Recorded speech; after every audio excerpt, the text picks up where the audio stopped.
Mr. Speaker, this week, medical interns are meant to report to their stations for internship. We have raised the matter here severally, and the government is yet to come through. Most of these medical interns have not reported to their stations. Why? They're waiting for facilitation from government.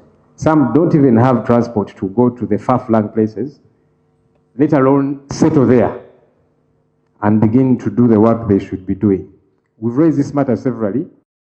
The Minister of Health gave us commitment that Cabinet is going to sit and review this matter, because he's a medical doctor himself. In fact, I've been seeing the Minister of Health move around different medical facilities, and in the middle of the night, who does he find working? Medical interns. So we need to avail facilitation for these medical interns. There are about 2,000 of them, Mr. Speaker. And for a bare minimum of about $1 million shillings. In fact, there was a time when it was higher, 2.5. Government slashed it to 1 million shillings. That's about 2 billion per month. That's 24 billion per year. Government can find this money, without a doubt. So that these interns are deployed, they go and work. They're the ones who do the bulk of the work in our health facilities. Procedure matter law.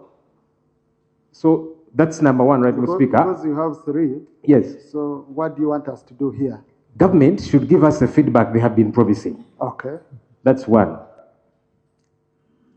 There are 10 NGOs that were suspended by government for about 8 months now. Government wrote to them and said, we are suspending you as we investigate subversive activities. They thought this would take a short time and they get back to doing their work because they are legally registered entities in this country. And for that time, they've gotten no feedback. They have not gotten a chance to defend themselves. So government has also promised severally that they will give feedback on this matter. Did the investigation end? What happened? Why didn't they get to know about it? Are they meant to be taken to court? They are in limbo. They don't know what's happening. And yet they are registered in this country to do various work that government knows about. So it's only fair that when you are to suspend, communicate. If there's an issue, they should know so that they probably get to defend themselves. That has not happened. And I do have the list here, which I want to table, so that government tells us. And why the list? Government can say that, no, one of those you've mentioned, that one, no, we have not suspended, or this one, or that kind of thing. So I'll table it here. One is African Center for Media Excellence, Agora Center for Research, Alliance for Campaign Finance Monitoring, African Center for Treatment and Rehabilitation of Torture Victims, Chapter 4 Uganda, Center for Constitutional Governance, Uganda National NGO Forum, Network for Public Interest Lawyers, National Coalition of Human Rights Defenders Uganda, and Human Rights Network for Journalists. So government, talk to us about these NGOs. They employ hundreds of Ugandans who have been out of work for all this time because they thought this matter would end quickly, and it has not happened. Together with colleagues, have been raising the matter of Ugandans who are abducted. And we are very specific with the word abduction because it's different from arrest. An arrest is clear in the law. What happens is not provided for in the law, that people are picked up and for months their whereabouts are not known. There's a gentleman called Christopher Godi, also known as King Zale. He was taken on 21st April. Up to now, his whereabouts are not known. There's another one called Baliza William. 10th February is when he was taken. Up to now, no one knows where he is. There's a gentleman called Sam Mogumia. He was taken on 26th of August, 2025. It's coming to a year now. Up to now. I keep wondering, if these people have committed an offense, why doesn't government produce them in court? Mr. Speaker, we have been seeing videos of Sam Mogumia in a very deplorable state. Now, I've seen some government officials say, no, those videos are AI generated.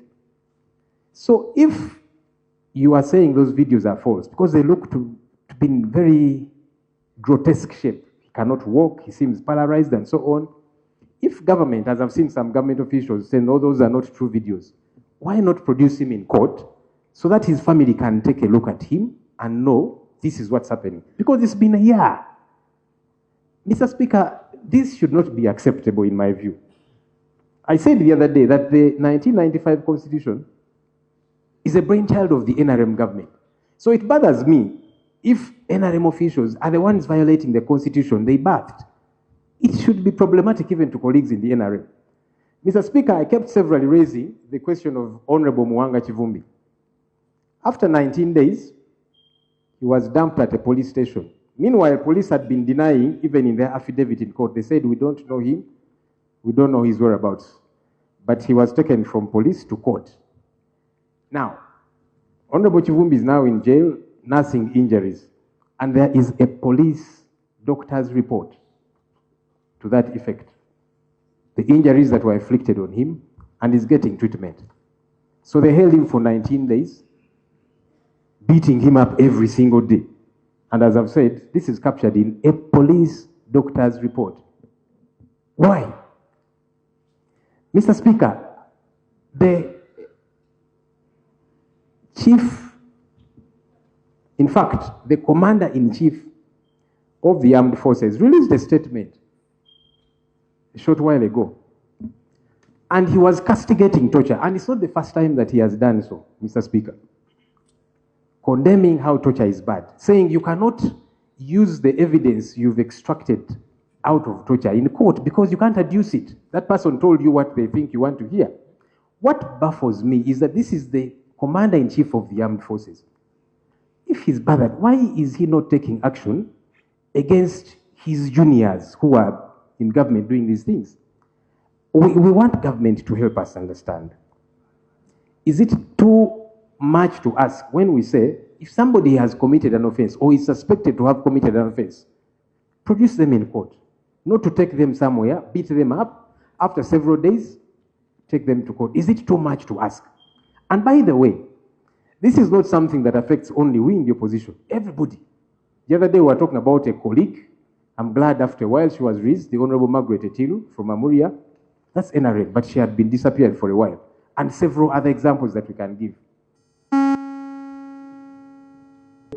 Then these missing persons, where are they? But even more important, why is government not shaping up? Arrest people, take them to court, whoever it is, because as we have seen, anyone can be arrested.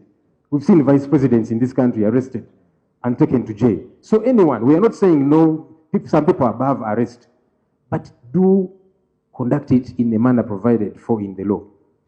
Is that too much to ask?